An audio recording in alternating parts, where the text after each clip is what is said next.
Chapter 1 Sting in the Twilight. There's a lonely thin young man in a quiet place in the small town named Niping Alley. At this time, according to the custom, he is holding a candle in one hand and a peach branch in the other, shining on the beams, walls, wooden beds, etc., and tapping the peach branches. Beat, try to drive away vipers. Centipedes. The young man's surname was Chen and his name was Peng, and his parents died young. The porcelain of the local town is extremely famous. Since the founding of the dynasty, it has taken on the important task of executing the emperor's order to burn sacrificial vessels for the mausoleum. There are court officials supervising this place. The craftsmen here can only do some rough chores at the beginning. Following a bad-tempered master, after a few years of hard work, they have just figured out the principles of production. As a result, things are fickle. The town suddenly lost the amulet produced by the official producer. Dozens of kilns around the town were all shut down by the government overnight. Chen Pinggan put down the newly folded peach branch and blew out the candles. After walking out of the house, he sat on the steps and looked up. The starry sky was shining.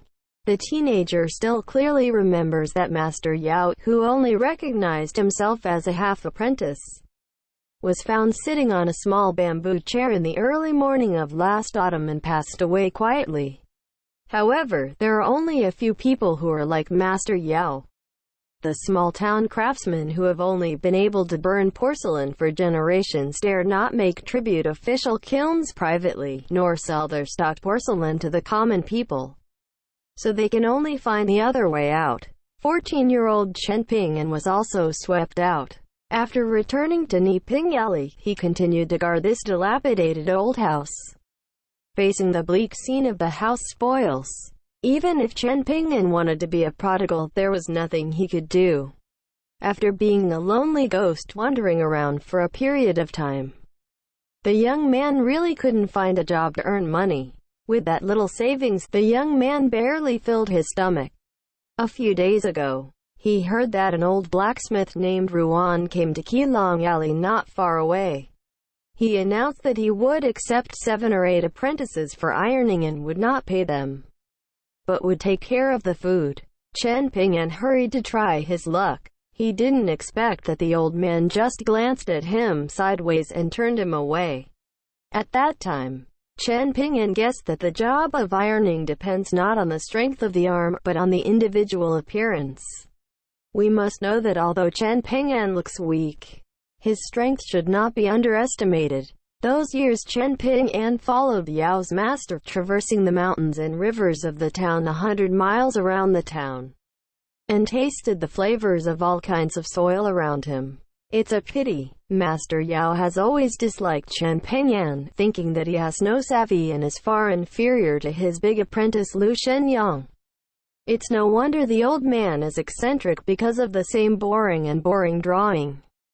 Lu Shenyang's skill in just 6 months is worth the skill that Chen Pinggan has accumulated over the past 3 years.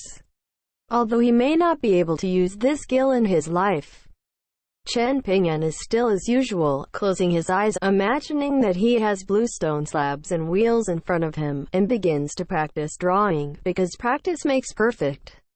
About every quarter of an hour, the teenager would rest for a while, shaking his wrists, and repeat the cycle until he was completely exhausted. Then Chen Pinggan got up and slowly stretched his muscles and bones while walking in the courtyard.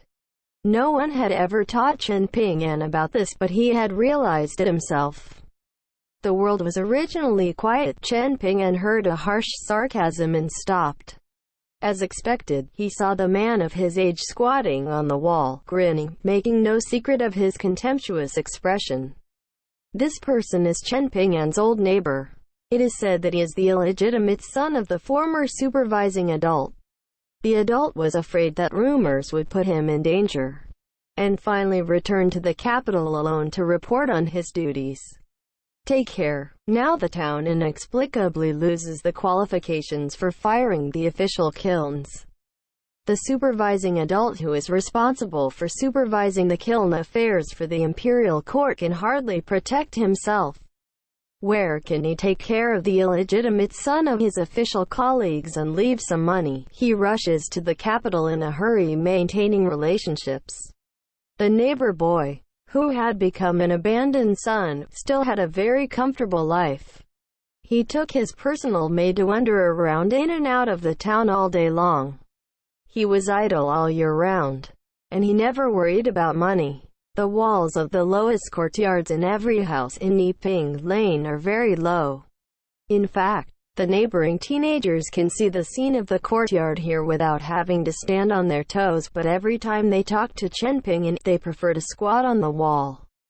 Compared with the crude and vulgar name of Chen Pingyan, the neighbor's teenager is much more elegant, called Song Jiksen, and even the maid who depends on him for life, she also has a literal name. Zhigui. The young girl was standing by the courtyard wall at this time.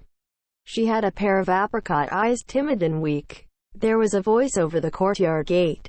"Is this maid of yours going to sell?" Song Jiksen was stunned, then turned his head to look at the sound. He was a smiling young man in Jinyi standing outside the courtyard with a completely strange face. Next to the young man in Jinyi stood a tall old man with a fair face and a kind face.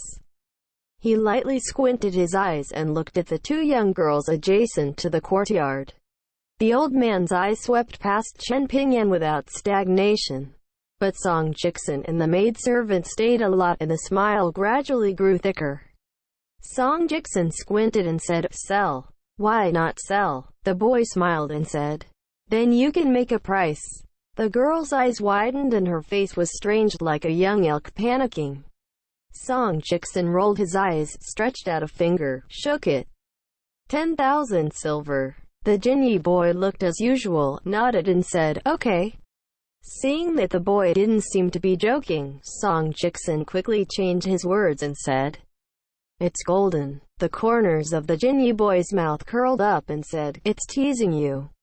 Song Jiksen's face was gloomy. The young man in Jinyi ignored Song Jiksen and looked at Chen Pingyan.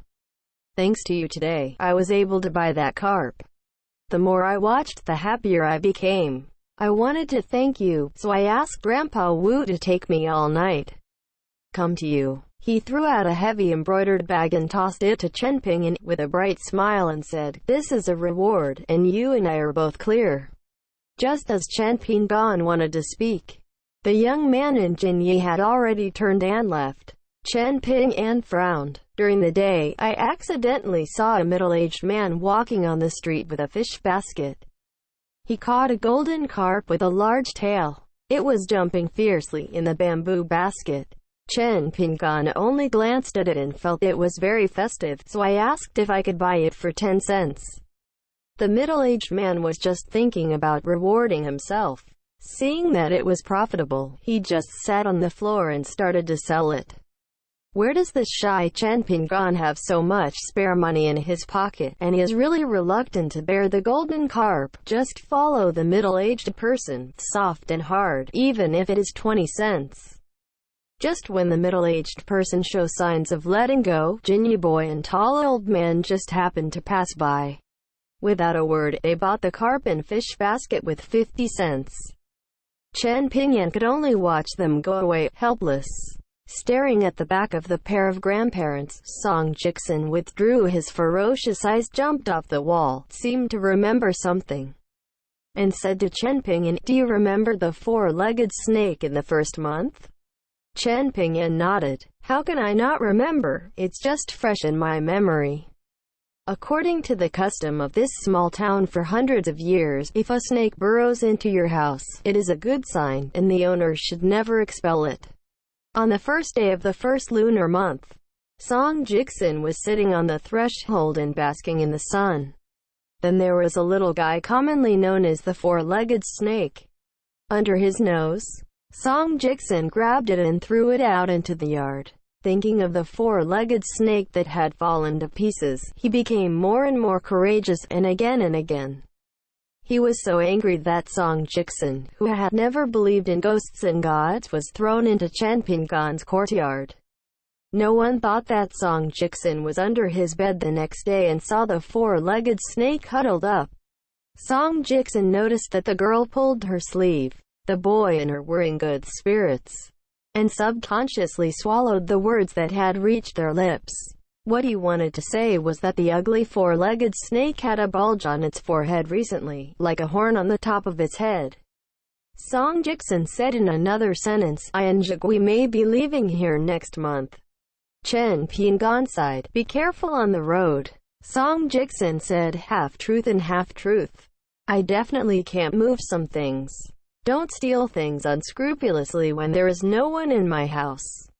Chen Pingan shook his head. Song Jikson laughed and pointed Chen Pingan with his finger, and said with a hippie smile, timid as a mouse, and it's no wonder that there are no good people in the poor, not to say that this life is poor and humble, and you may not escape in the next life.